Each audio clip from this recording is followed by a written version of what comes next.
The torches flicker inside the imperial hall, casting long, trembling shadows across marble walls that have witnessed centuries of conquest. You can smell the wine before you see it. Thick, sweet, heavy in the air. Laughter echoes, then dies abruptly. A woman is led forward, her sandals scraping softly against the stone floor. She does not scream, not yet. Her eyes are fixed on the man reclining above her, draped in purple, watching as if the world itself were his stage. Calígula does not rush. He studies her the way a priest studies a sacrifice. Around them, senators avert their gaze. Husbands clench their fists in silence. No one moves. No one dares. In that moment, you realize something terrifying. This is not desire.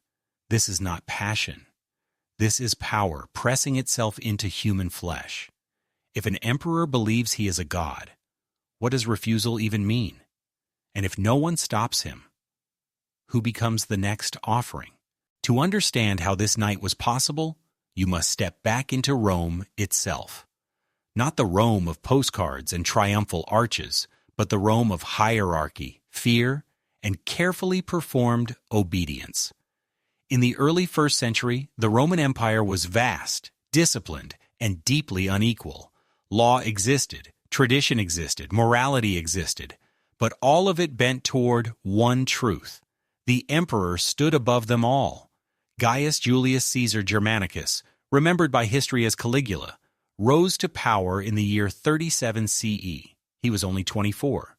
To the public, he was a miracle. The beloved son of Germanicus, the young prince who survived purges, betrayals, and palace terror. The Senate praised him.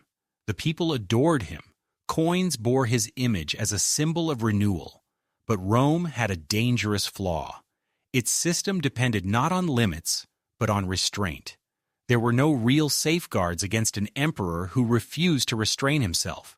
In Roman society, women, especially women of the elite, were not private individuals. Their bodies represented alliances, bloodlines, and honor. A senator's wife was not merely a spouse. She was a political extension of her husband. To touch her was to challenge his status.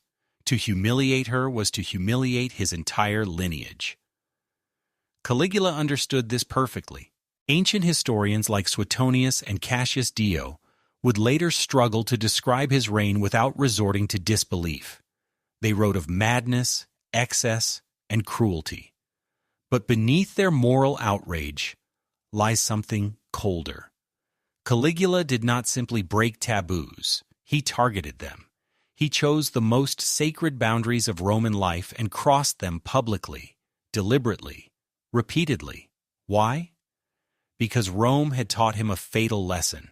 If power came from fear and spectacle, then domination had to be visible, absolute, unmistakable. When the emperor entered a room, no one could leave. When he desired, no one could refuse. Not because the law said so, but because silence had become survival, and that silence would soon turn the imperial palace into something far darker than a seat of government. Do you want me to continue with Chapter 1? Power over noble flesh.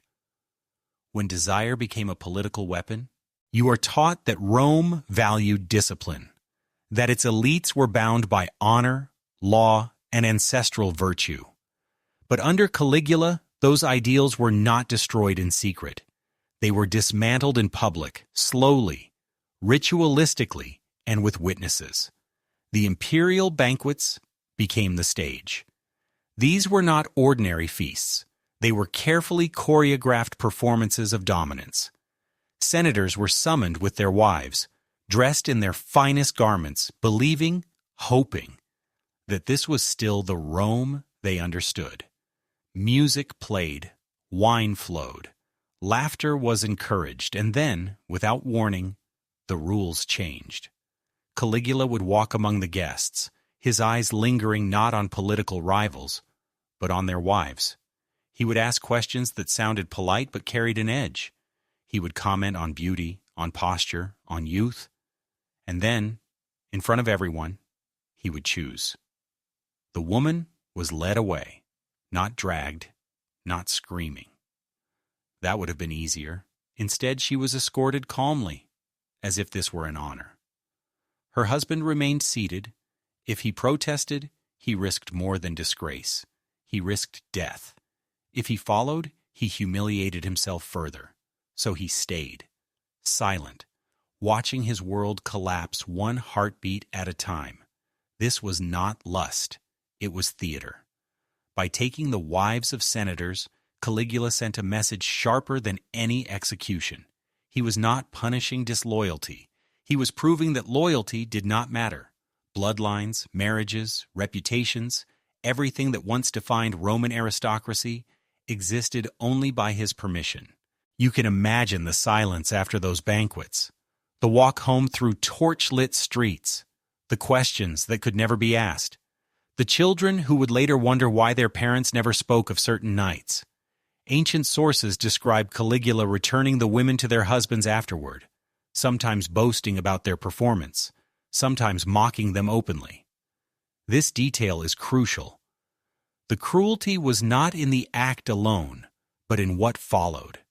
The humiliation was designed to linger, to poison relationships, to remind every man in the Senate that his household was no longer his own. Why did no one resist? Because Rome had already taught them obedience. Senators had survived purges under Tiberius by learning when to look away. Calígula merely exploited that survival instinct. He understood that fear works best when it feels normalized, when it wears the mask of ceremony. For the women, the violence was deeper than physical violation. Their bodies were turned into symbols, weapons, proof that even the most private spaces of Roman life were now imperial property. There was no court to appeal to, no law to invoke. The emperor was present, the emperor was watching, and perhaps most terrifying of all, the crowds kept coming back. The banquets continued. The invitations were accepted. Because in Calígula's Rome, absence itself was suspicious.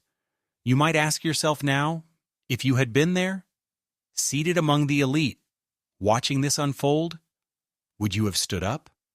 Or would you have stayed seated, telling yourself that silence was wisdom, that survival was virtue? Rome chose silence, and Calígula learned something vital from it. Do you want me to continue with Chapter 2? Ritualized degradation. When sexual violence became a sacred performance, what began as humiliation soon evolved into ritual. Calígula was not satisfied with private domination. He wanted witnesses. He wanted repetition. He wanted the act itself to feel inevitable, as if it were part of Rome's natural order. The palace banquets transformed into something darker than political gatherings. They became ceremonies where power was rehearsed, confirmed, and sanctified. You must imagine the setting carefully. Oil lamps lining the walls, incense burning to mask the smell of bodies and wine, musicians playing softly, never stopping, even when laughter turned to unease. The guests learned quickly that discomfort was expected. Silence was rewarded. Calígula reclined above them like a judge. Sometimes he participated. Often he did not. That distinction mattered. When he watched instead of acted, the message was unmistakable. This was not indulgence. This was authority observing its own reflection. Women were summoned not as individuals, but as offerings. Their names mattered less than their status. A senator's wife, a general's daughter, a noble widow. Each carried symbolic weight.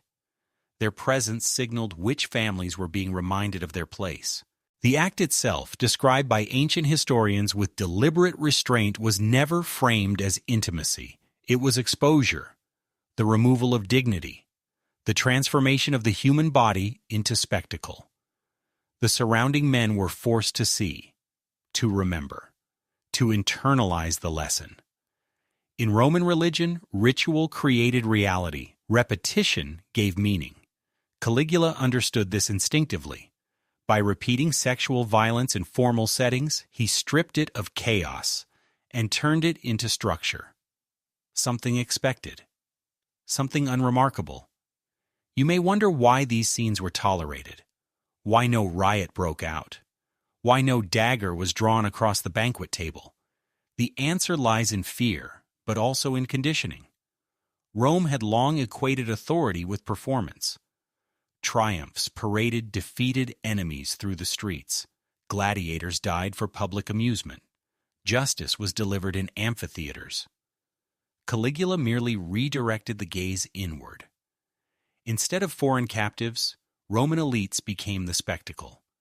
The women endured more than physical violation. They endured the knowledge that their suffering was being used to educate others, that their pain was instructional, that it would be remembered long after the bruises faded. Some sources suggest Calígula would later discuss these encounters openly, dissecting them like a critic reviewing art. He spoke of bodies as objects, of reactions as measurements. Pleasure was irrelevant. What mattered was submission, and submission became contagious. As months passed, resistance did not vanish, it adapted. Men learned to anticipate selection. Women learned to lower their eyes. Families learned which invitations could not be refused. Terror, once shocking, became routine. This is how brutality survives. Not through constant escalation, but through normalization. Ask yourself something unsettling. At what point does violence stop feeling like violence and start feeling like tradition? When does horror become custom simply because it is repeated often enough? Calígula had discovered the most dangerous truth of all. A population does not need to approve of cruelty. It only needs to accept it as unavoidable. And once that threshold is crossed, the emperor no longer needs to command obedience. The ritual itself enforces it. Do you want me to continue with Chapter 3, Incest, Divinity, and the Collapse of Natural Order? At some point, humiliation was no longer enough. Control over others' bodies no longer satisfied the performance Calígula was building. To go further, he needed to do something more radical than violation. He needed to erase the idea that limits existed at all. This is where the rumors begin. Ancient historians speak carefully, yet insistently, of Calígula's relationship with his sisters, especially Drusilla. They describe a closeness that alarmed Rome, gestures that defied custom, and honors that crossed the boundary between family and divinity. Whether every detail is true matters less than one crucial fact. Rome believed it could be true. In Roman society, incest was not merely immoral. It was an offense against nature itself. It shattered the symbolic structure that held family, inheritance, and social order together. For such rumors to circulate openly about an emperor without immediate denial reveals something profound. The public no longer expected restraint from him. Drusilla was elevated above all others. She appeared beside him in ceremonies. After her death, Calígula declared her a goddess. Temples were built. Oaths were sworn in her name. Mourning became mandatory. The line between sister, consort, and divine figure blurred until it vanished. Why would Calígula allow, or even encourage, such rumors? Because incest was not the point. Transgression was. By placing himself beyond the most universal taboo, Calígula sent a message more powerful than any decree. He was not merely emperor. He was not merely law. He existed outside the natural order itself. What applied to others did not apply to him. You can see how carefully this was staged. The suggestion alone destabilized Rome's moral universe. If the emperor could violate the most fundamental boundary and remain untouched, then no boundary was real. Every tradition, every protection, every inherited rule depended entirely on his mood. For the elite, this realization was paralyzing. How do you oppose someone who no longer pretends to share your values? How do you appeal to law when the ruler has placed himself above it, not just politically, but cosmically? The fear deepened because no confirmation was ever required. The uncertainty itself became the weapon. Every whisper reinforced the idea that Calígula had become something other than human. In religious terms, Rome had precedent for this transformation. Emperors were honored, deified after death, revered as semi-divine figures.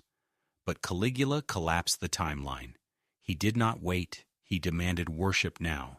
He dressed as gods. He spoke as gods. He behaved as if morality were an inconvenience designed for mortals.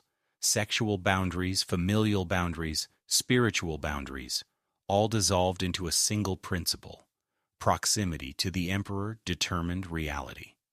Ask yourself what this does to a society. When the ruler claims divinity, disobedience becomes sacrilege. Resistance becomes heresy. Even private thought feels dangerous.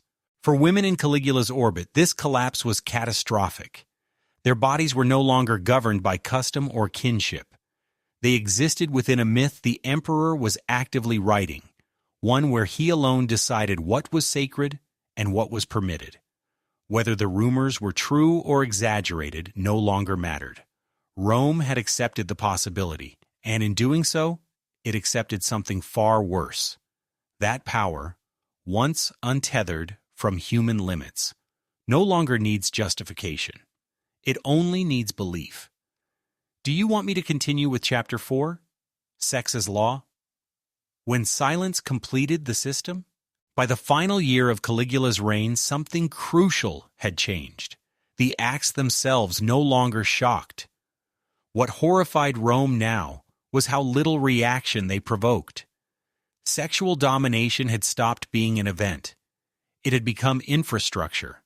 No new decrees were needed. No public announcements. Everyone already understood the rules. Invitations arrived without explanation. Women were prepared without being asked. Men adjusted their behavior without being ordered. Fear had done its work so thoroughly that command was no longer necessary. This is how power becomes invisible. Calígula rarely had to enforce his will directly. The court enforced it for him. Servants learned whom to escort. Officials learned whom to ignore. Families learned which questions could not be spoken aloud. Each act of compliance tightened the system further, until resistance felt not only dangerous, but pointless. Silence was the final ingredient. Ancient sources mention fewer protests not because the violence stopped, but because the language to describe it disappeared. When no one dares to record outrage, history begins to sound calm, orderly, acceptable. The absence of testimony becomes mistaken for consent. For women inside the imperial orbit, this silence was devastating. Their suffering did not produce scandal. It produced routine. They were not victims in the public sense. They were logistics. Arrangements made quietly, efficiently, without witnesses who might remember too much. This is what distinguishes Calígula's system from mere cruelty. Cruelty still needs force. His rule no longer did. The Senate continued to meet. Laws were debated. Coins were minted. Rome functioned. And within that functioning state, sexual violence had been absorbed into governance, treated as an extension of imperial privilege. Ask yourself what kind of terror achieves that result. Not the terror of chaos, but the terror of predictability. When people know exactly what will happen if they resist, most choose not to try. This is why Calígula's reign ended not with a moral awakening, but with a conspiracy. Those closest to him understood something the wider public did not yet grasp. As long as he lived, no private boundary could ever be restored. No family could ever be safe. No silence could ever be permanent. When the knives finally struck in January of 41 CE, they were not only ending a life, they were attempting to end a system that had learned how to operate without commands. But systems, once normalized, rarely die with their creator. Calígula was assassinated. the fear he cultivated lingered, because Rome had learned a dangerous lesson: that a society can continue to function while quietly consuming its own people, as long as everyone agrees not to speak, and that lesson would not be forgotten easily. Do you want me to continue with the next section? Comparison and consequences. What Calígula reveals about power across civilizations. It is tempting to isolate Calígula, to label him an anomaly, a mad emperor, a historical accident best confined to footnotes and sensational anecdotes. But that temptation is itself a form of comfort, because once you look beyond Rome, the pattern reappears again and again, under different names, in different costumes, across different centuries. The Roman elite liked to imagine themselves civilized. They contrasted their marble cities with what they called barbarism. Yet what unfolded under Calígula mirrors systems seen far beyond Italy. In the Ottoman Empire, women of the palace were sealed behind walls, their bodies turned into instruments of alliance and succession. In ancient Persia, royal bloodlines were protected through controlled marriages that erased personal choice. In Egyptian temples, young girls were taken, renamed, and ritually stripped of identity under the language of holiness. Different cultures, same mechanism. Power reaches for the body when it can no longer tolerate autonomy. What makes Calígula revealing is not merely what he did, but how openly it was allowed to happen. Rome did not collapse during his reign. Trade continued. Armies marched. Courts functioned. The system absorbed the abuse and carried on. That is the most disturbing consequence of all. When violence is directed selectively, at women, at families, at those whose voices can be suppressed, it does not immediately destabilize a state. It corrodes it quietly. Trust dissolves. Relationships fracture. Fear replaces loyalty. And over time, the very people meant to uphold the system begin plotting its destruction. Calígula's assassination was not a moral reckoning. It was a practical one. The conspirators did not rise up to defend virtue. They acted because the emperor had become unpredictable, even to those who benefited from his power. When no boundary remains, even allies are expendable. The same logic that justified abusing others eventually circles inward. This pattern appears repeatedly in history. Rulers who weaponize intimacy eventually lose the ability to distinguish loyalty from submission, and submission, unlike loyalty, collapses the moment fear shifts. For the women caught in these systems, the consequences are harder to trace. Their names vanish. Their experiences survive only as fragments, filtered through hostile or indifferent sources. History records what power did, not what it felt like to endure it. But silence leaves traces of its own. Sudden changes in law, abrupt shifts in succession, murmurs of scandal without resolution. You may notice how often these stories end without justice. Calígula dies, but his victims receive no restoration. Rome moves on, eager to forget. This, too, is part of the system. Memory is dangerous. Forgetting is convenient. Compare this with modern narratives. We like to believe that visibility equals progress, that exposure prevents repetition. Yet history suggests something less comforting. Power does not require secrecy to abuse. It only requires apathy, or distraction, or the belief that someone else will intervene. So ask yourself, when societies celebrate their achievements, whose suffering is being omitted? When leaders are excused as exceptions, what behaviors are being normalized beneath the surface? Calígula did not invent sexual domination as a political tool. He revealed how easily it can be integrated into governance when institutions lack courage and communities lack voice. That is his true legacy, not madness, not excess, but demonstration. A demonstration of how fragile dignity becomes when power is no longer accountable. Do you want me to continue with the next section?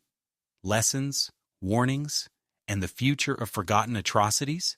When history presents figures like Calígula, there is a quiet temptation to treat them as relics. Monsters locked safely in the past, proof that humanity has moved on. But the real lesson of his reign is not how extreme he was, it is how ordinary the conditions were that allowed him to exist. Nothing about Caligula's rise required secrecy. He did not seize power through a coup. He inherited a system already trained to obey. The Senate had learned survival under Tiberius by lowering its gaze. The people had learned spectacle through generations of public violence. The army had learned loyalty not to law, but to the man at the center. Calígula merely removed the mask. The most dangerous element in his story is not cruelty, but permission. Once institutions communicate, through silence, compliance, or fear, that certain abuses are untouchable, those abuses spread.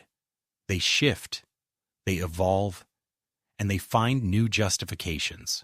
In Caligula's Rome, sexual domination functioned because it was framed as privilege. In other cultures, similar acts were framed as tradition, religion, or necessity.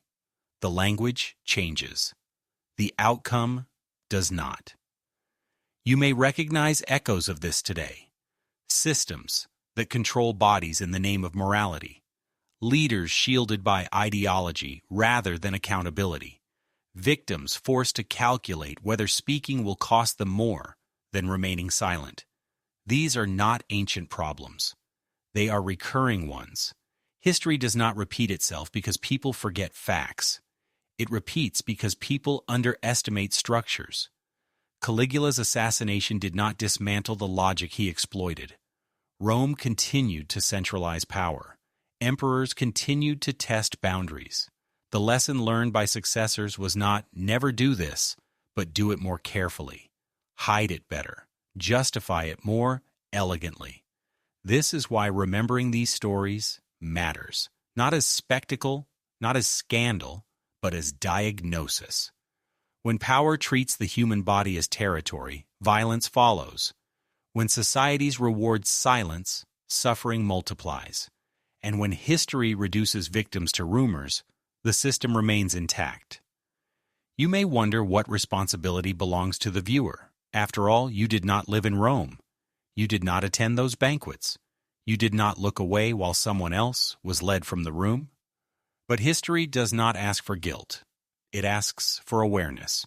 The future of forgotten atrocities depends on whether people recognize patterns before they harden into tradition, whether they question systems before they demand sacrifice, whether they remember that dignity is not preserved by marble statues or noble language, but by refusal. Spoken early, spoken collectively. Calígula believed himself untouchable because no one challenged the rules he was rewriting. Every society eventually faces that moment. The moment when obedience feels safer than resistance. What defines it is not what the ruler does, but what everyone else allows.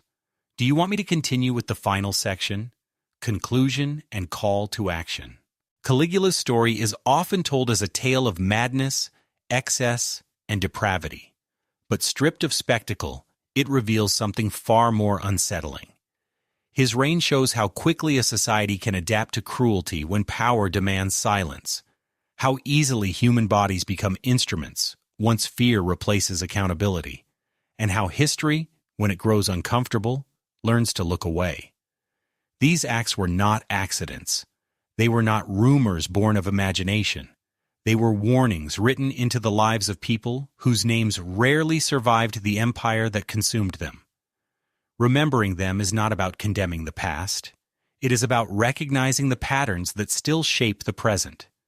If this story unsettled you, that discomfort has value. Share it. Speak about it. Question what is presented as tradition or authority. And if you want to continue exploring the histories that power tried to bury, subscribe to Forbidden Chronicles. The stories we forget are often the ones we most need to confront.